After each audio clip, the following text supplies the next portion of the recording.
بسم اللہ الرحمن الرحیم۔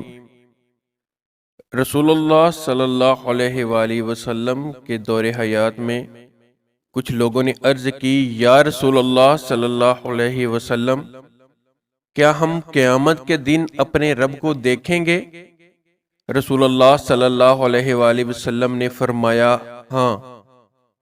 کیا دوپہر کے وقت جب روشنی خوب پھیلی ہوئی ہو اور بادل نہ ہو، سورج کو دیکھنے میں کوئی دقت محسوس ہوتی ہے؟ لوگوں نے عرض کیا، نہیں۔ حضور صلی اللہ علیہ وآلہ وسلم نے پھر فرمایا، 14ویں رات کو جب چاندنی خوب پھیلی ہوئی ہو اور بادل نہ ہو تو چاند کو دیکھنے میں کچھ تکلیف ہوتی ہے؟ تو لوگوں نے عرض کیا، یا رسول اللہ صلی اللہ علیہ وآلہ وسلم، چاند کو دیکھنے میں کوئی تکلیف نہیں ہوتی۔ تو رسول اللہ صلی اللہ علیہ وآلہ وسلم نے فرمایا، جیسے تم کو ان میں سے کسی ایک کو دیکھنے میں تکلیف نہیں ہوتی، اسی طرح قیامت کے دن اللہ تعالیٰ کو دیکھنے میں کوئی تکلیف نہیں ہوگی۔ قیامت کے دن ایک پکارنے والا پکارے گا، تم میں سے وہ جماعت جو اللہ کے سوا بتوں اور پتھروں کی پرستش کرتی تھی، وہ اس کے پیچھے ہو جائیں۔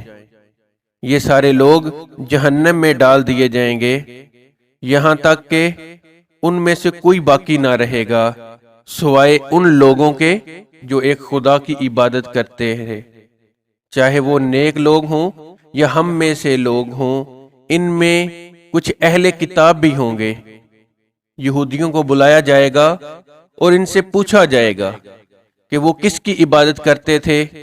یہودی کہیں گے، ہم اللہ کے بیٹے حضرت عزیر علیہ السلام کی عبادت کیا کرتے تھے۔ ان سے کہا جائے گا، تم نے جھوٹ بولا ہے، اللہ تعالیٰ کی نہ بیوی ہے نہ اس کا بیٹا۔ اچھا بولو، اب تم کیا چاہتے ہو؟ وہ کہیں گے، ہم پیاسے ہیں، اے ہمارے رب، ہمیں پانی پلایا جائے۔ انہیں ایک ریت کے میدان کی طرف رہنمائی کی جائے گی جو سراب ہوگی، اور دیکھنے میں ریت اور پانی دکھائی دے گا، لیکن حقیقت میں وہ ایسی بھیانک آگ ہوگی جس کے شعلے ایک دوسرے کو کھا رہے ہوں گے، اور وہ سب آگ میں ڈال دیے جائیں گے۔ پھر نصارہ کو بلایا جائے گا اور ان سے بھی پوچھا جائے گا کہ تم لوگ کس کی عبادت کیا کرتے تھے؟ نصارہ کہیں گے، ہم اللہ کے بیٹے حضرت عیسیٰ علیہ السلام کی پوجا کیا کرتے تھے۔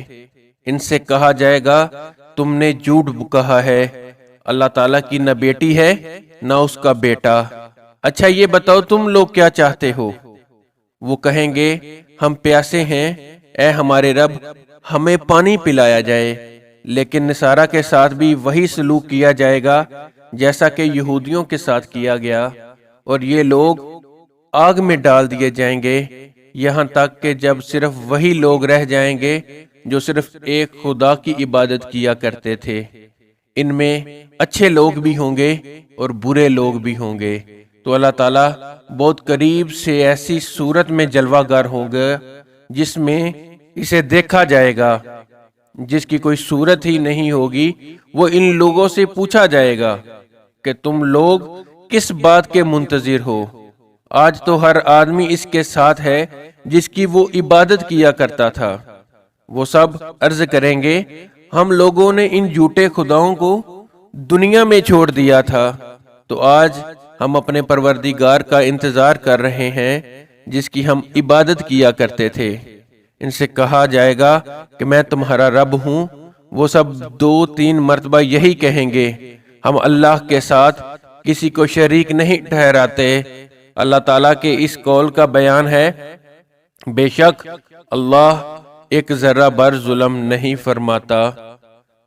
اگر آپ کو ہماری ویڈیو اچھی لگی ہو تو ہمارے چینل کو ضرور سبسکرائب کریں اور ساتھ میں لگے ہوئے بیل آئیکن کو ضرور دبا دیں تاکہ ہماری آنے والی ہر ویڈیو آپ تک پہنچتی رہے۔ آمین۔